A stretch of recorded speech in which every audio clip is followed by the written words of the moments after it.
So I've decided to treat myself for the last couple of days. I've decided to watch movies. I haven't watched a single movie the last 6 months. I've been only watching TV shows and games here and there. This being a gaming channel, I should fucking play games. That's a given. But I said to myself, fuck it. I am going to go to watch movies more oftenly than usual. And I decided to go to the trip and I watched some incredible movies I've never seen. And today I'm reviewing one of them.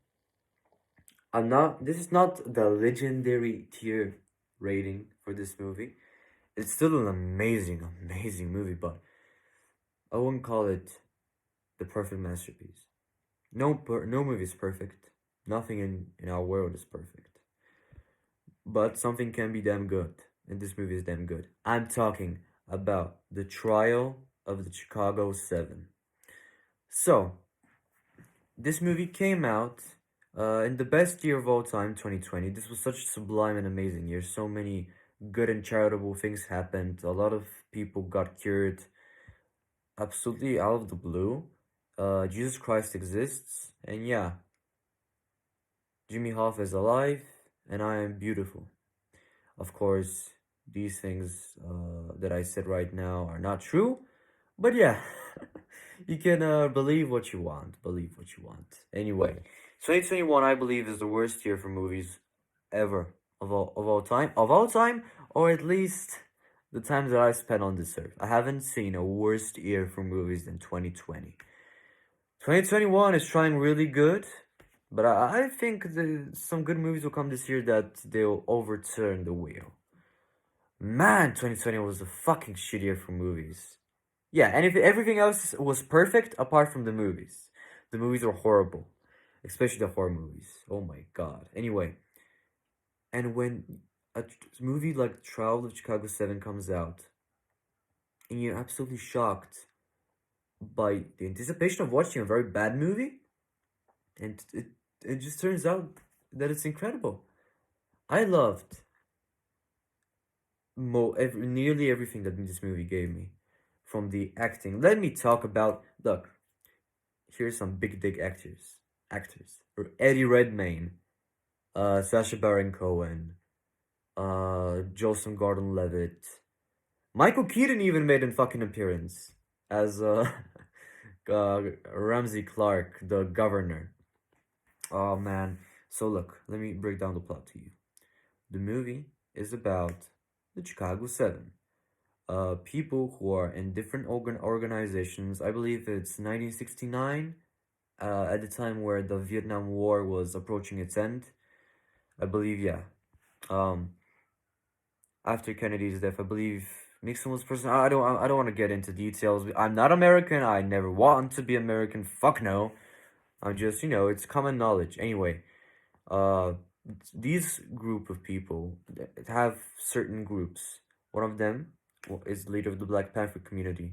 One of them is a political party. And just literally everybody who wants to end the war, end the Vietnamese war, Vietnam War.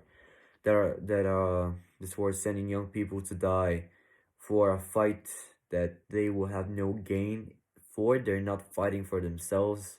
They're fighting for other people and their corporate greed. They're literally sending kids to their death. And it's understandable why people want to change this, of course. But when it's done perfectly well, like in this movie. Anyway, this group communicate for each other. They never see each other. They only communicate through phones or wiretaps because so they cannot bring evidence, and they only see each other when they are organizing a riot against the war in front of the White House, and the only time they'll see each other will be there.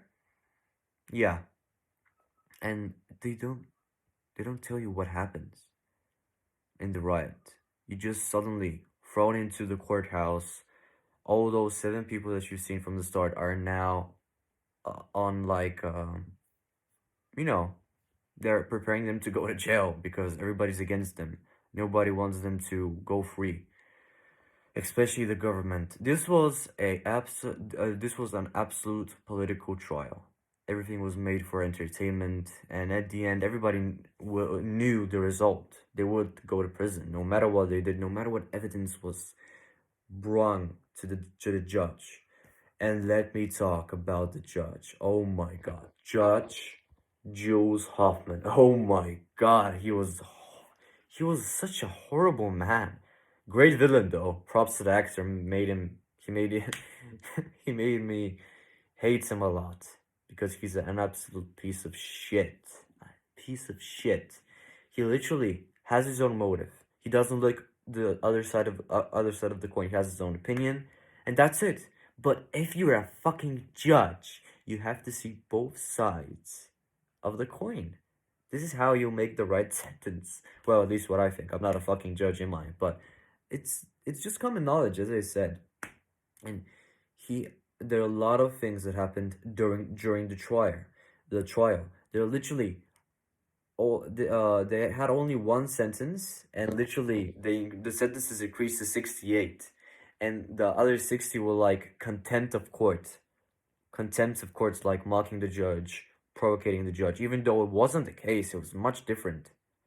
But you must see the movie and see for yourself. This movie is beautifully presents the injustice. Beautifully presents an ugly thing. Let me more poetically present it to you in these words.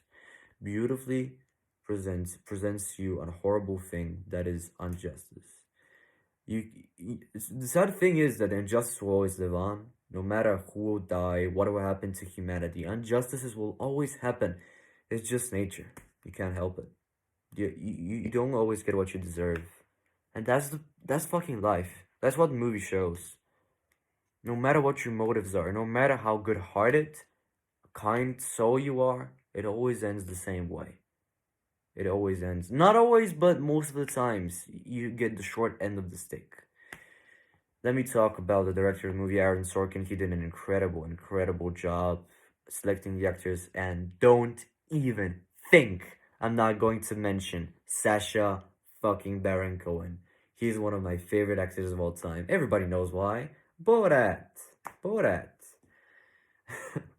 Borat is, I think, is his best movie, and Borat 2, I think, is better. But fuck me. Fuck me. If you go check out my Bohemian Rhapsody review, I said it. I said this man could pull off a dramatic performance beautifully. Beautifully. He did it. And if you don't believe me, go see the fucking Oscar nominations. He got an Oscar nomination for Best Supporting Actor. Deservedly so. In my opinion, he should have won it. He played beautifully this movie. He was a comedic character, overshadowed by depression, anxiety, and a lot of hardships. And he just portrays the character of Abby Hoffman beautifully. By the way, he was a real person, Abby Hoffman. After all, this was one of the most famous trials of all time, and that's why it's a political trial. To be famous, it's like a fucking circus. Anyway, um, Sacha Baron Cohen, I applaud you. I fucking applaud you. You're a living legend and you're a treasure to humanity, believe me. He's such a good actor. He should have played Freddie Mercury, but as I was speaking about injustices, that's another. I can present to you another injustice by not selecting Sacha Baron Cohen to play Freddie Mercury. But anyway, let me not tell you my fucking disappointment. But anyway, the movie is incredible. And of course, I'm gonna talk about the ending a little bit. I'm just not gonna say spoilers, but the ending is it reminded me of Schindler's List. It absolutely did remind me of Schindler's List. If you watch Schindler's List, it's similar. It's a very uplifting, it's a very heavy end to the movie. And just the movie just says to you, thank you for watching in the most heartfelt way possible. I do believe this is one of the best movies of 2020. It's not a, big rope to climb, but yeah, if not the best movie of 2020 that I've seen personally. Incredible movie, incredible performances for everyone. Although The pacing and the subject may turn people off if you're not into lawyer trials, political movies. You probably won't enjoy it because you're not gonna get an action-packed. And although there's some action scenes, very well made by the way, but it's not like a shoot 'em up, because if you want to shoot 'em up, just watch another fucking Vin Diesel movie and bore yourself to death. Fuck, I hate Vin Diesel. Anyway, this is not for everybody. If you're not into this kind of shit, you're just not into that kind of shit easily. But if you look at it as a movie, as a whole, this is a strong 9.3 out of 10. Mind you, it's not a perfect movie, but it's a damn good one. And it came out in a horrible years for movies and humanity in general. So props to the movie, props to the actors, a lot of famous actors, and yeah, I recommend you watch it. It's on Netflix. I have Netflix, so I watched it pretty easily. But yeah, I do recommend you watch this movie. It's a very good movie, very well made. And yeah, what more can I say? Have a good fucking time watching it. So yeah, stay safe, like and subscribe. I love you all, believe me. And yeah, life goes on. Life goes on, and you can't do anything about it. Peace.